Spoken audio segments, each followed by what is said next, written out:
Alright guys, welcome back to another video. It's your man Jay Will. So a couple of devices here. Looks like leaked devices or up and coming devices is what we're going to be talking about today. And the first one is there's some new renders of the OnePlus 5. And the OnePlus 5 is, I'm just going to say the new OnePlus device because we don't officially know what the name is at this point. But there's some new leaks of the OnePlus device, and it doesn't have the cameras like it had the dual cameras. It didn't have the dual. It has the dual cameras kind of to the top left, like the iPhone has theirs, or most cameras have it traditionally on the top left now. But it has two cameras to the top left.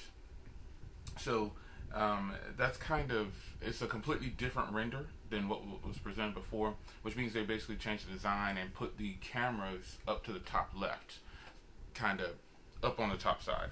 So instead of having them in the center going down, they're actually over here, top left. So that's something to consider. The new OnePlus device is it's going to have all the latest specs. Now there's a new rumor that it's going to have 8 gigs of RAM inside. I don't know why you would need that much RAM, but it's definitely welcomed.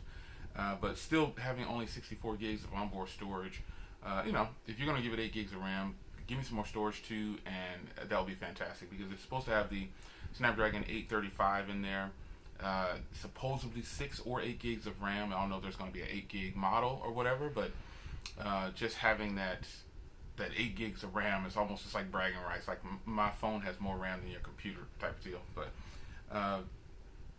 8 gigs of RAM possibly, 64 gigs onboard storage. And I'm sure they'd probably do a 128 gig model. It'll probably just like what they have right now. It's like it's going to be a higher model or something like that. But all the latest specs, and it's supposedly going to have a 2K display this time, so 1440p. It's going to be interesting. But that new leak with the cameras, and be sure to check /leaks.com because that's where I'm getting some of the leaks on that website have been a little bit more accurate than just roaming the internet. But that would be interesting if they did move it over, because I think it actually, even though I'm not a fan of the dual cameras, I think it actually looks better than having them going down the center, straight down the middle. That just kind of looks weird to me, but hey, if that's what it is, that's what it is. Now, a device that I'm actually looking forward to is the HTC U, or the next device from HTC, I'll go ahead and say. Now, already it has leaked out and completely. It's completely leaked out before the event is actually tomorrow. It's out. Someone just completely, the colors are beautiful. It looks like they have like a light blue, and then a red, and then that same color blue that's on the HTC U Ultra. So, this should be pretty interesting. I don't know which color I would possibly get. The red and the light blue looking pretty good. Cause it's gonna have a black front. So, I've seen the black and red one already. But I didn't know about the other blue that's already at the lighter blue. That's actually pretty eclectic. I really like that. Definitely not the blue that was on the HTC U Ultra. That blue was just too punchy for me. I don't know. And everyone bought that, so I went with the black. But however, this powder blue looking color and the red, with the black front, that's actually going to be really, really nice. I'm pretty excited about that. So that event is tomorrow. So let's talk about the U Ultra for just a second, or this next device that's coming tomorrow, whatever it's going to be. The only thing I see happening with this device that would make it not be considered by many, like the Ultra, people felt like, okay, I'm actually recording with the Ultra. I was looking for my Ultra, like, where's my Ultra? I'm actually recording with it. Front camera on the Ultra. So, the only way that a person could probably say that the next device coming from HTC is going to be a flop, if you will, like they did the Ultra, is if they price it incorrectly. Because pretty much, I think it's probably going to have waterproofing. I don't know about wireless charging. I don't know why it could not have wireless charging, but if it doesn't have wireless charging, that's not something that I use anyway, so I'm not even worried about that. But it looks like it might have waterproofing, and then also 360-degree recording.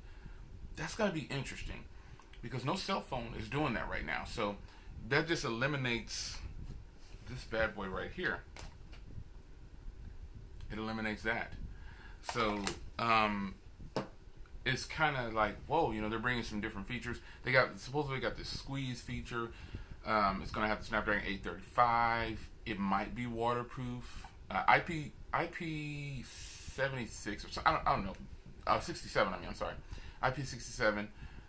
So I don't know. It's any kind of waterproofing will shut up people, and or shut people up and say, oh, it does, because that's what, oh, it doesn't have waterproofing. It's too big, and this is what the things they said about the Ultra. So this device is going to be smaller than the Ultra, obviously, and because it has a 5.5-inch display and it doesn't have a secondary display. Some functionality like squeezing it. It already looks really, really good. So it looks better than the G6. It looks better than this phone, and possibly better than the S8. So the only thing that could probably drop them in this is that they released it at a really high price. And so some leaked information for pricing did come out, and it was more like $650. So if they price that phone at $650, I think it's definitely going to be a better purchase. Well, it's already, there's a lot of phones that I think are a better purchase than the S8 and the S8 Plus. But this phone right here will definitely be good because it'll have it'll have some feature pack like the squeeze thing. Nobody's really doing that right now. So I don't know that I would even use that, but I definitely would test it because I think that would be a lot more entertaining than Bixby and some other features, not just on the S8, just other features that gestures and stuff that I just don't use on all smartphones. That might be one that could be kind of quick and easy and intriguing to use. So it looks great. Check that off. And also the camera is going to be a 12 megapixel on the back supposedly, and another 16 megapixel like this one you're looking at right now, which is fantastic. This is going to be one of those. So I'm hoping that it has these 4 microphones like this phone has. Like this phone, I'm not using an external microphone or anything. It's just straight coming through the front. There's a microphone in the front next to the front camera, and then there's got those ones coming out there and then the one on the back. So I'm hoping that this phone that's coming up has the 4 microphones. If it doesn't, at least give us a front-facing microphone like it has on this one.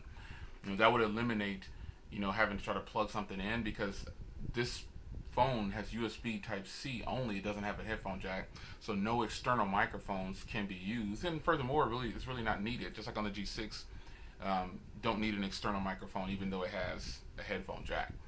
But this phone from HTC, I think it's going to be the one that, a lot of people could say, well, they should have did that first. Technology is just trial and error. These companies are going to release stuff, and if it fails, they go back to the drawing board. If it's not what people want, they go back to the drawing board. And I kind of get a sense of this is where HTC went with this one. Now, I don't know if they released the Ultra because, they wanted to release something else and they just didn't. They wanted to release this device, but they just couldn't get it out in time. So, okay, let's just release this for now. No one knows. But the fact is, it is kind of weird that they're releasing a device so quickly that kind of looks the same, just smaller. And then they have that other Play model, too, that didn't even come to the U.S., which I was actually looking forward to. This device right here is going to probably offer everything that a person could want, matching the S8 and the S8 Plus as far as specs, and then bringing some more features that the S8 and S8 Plus don't have, especially that 360-degree recording that it's supposed to have. I don't know yet. They've just been teasing a lot of stuff, and I'm really hoping that it's waterproof, because that's not something that I require, but that's for everybody else who says, oh, it doesn't have this, and you know that people are going to pick it apart just based on the U Ultra, which is crazy because it's a completely different device. But I'm intrigued enough by it, and I'm hoping that they, these leaks, well, it already leaked out in full, like the hardware. Now we just got to get the gist of what it can do, because it's definitely going to have the Snapdragon 835. It's going to have some killer cameras just like the Ultra, and I think it's going to be one to pick up. Just price it right, and you got to win, HTC. Price it at $650, you've got to win. And you can do it because this phone is priced at $650 with wireless charging and waterproofing and great rear cameras. Front cameras, meh. But yeah, you can do it. You have to do it. You have to. The Moto Z line, or the Moto line, has completely just flew through the internet. It is leaked everywhere. Like, it's leaked out completely. All the devices have come out. I mean, like, all the lines of devices are just leaking all over the internet. So there's a Z line, an X line, a G line, an E line, and a C line. and they all offer something. The Z Play is going to be a 5.5-inch Full HD display with mods. Then they have the Z Force, which has Shatter Shield and 1 gigabit LTE. So look for that to hit T-Mobile probably. Then they've got the X, which is a 5.2-inch Full HD display, and all these are Full HD displays. It looks like, except for the E line and the C line. Looks like, but the GS line, the Moto GS and the Moto GS Plus, these are the names. 5.2-inch. So basically, the Moto G, it's got an S version. It's going to be a 5.2-inch Full HD metal body. It pretty much looks the same, but then you've got the GS Plus, which is a 5.5-inch dual camera, and it's considered this premium model. So be sure to hit slashleaks.com because their information, the next Moto X is going to have the Snapdragon 660, and some of you guys might say, oh, it should have had the 835. Well, the 600 series is way more efficient in battery than the 800 series. There's just no getting around that. And unless they put 1080p displays with a Snapdragon 835, then we'll see that combination and see how it plays out. But for now, the 600 series is a proven battery efficient processor, period. So Monday smartphone news. I hope you guys enjoyed. Leave a comment down below. Let me know what you think about the new OnePlus device. The HTC device is coming tomorrow, 5/16. I'll be revisiting some devices here that I had on the channel. One in particular is going to be interesting because I put this phone on the catch and release, and then I was given one. Thank you to that person that gave it to me. I was given one, and I'm going to review it again. Maybe I'll feel differently now, so who knows. Anyway, smartphone news for Monday, 5/15. It's your man, Jay Will. I will see you guys in the next video. Take care.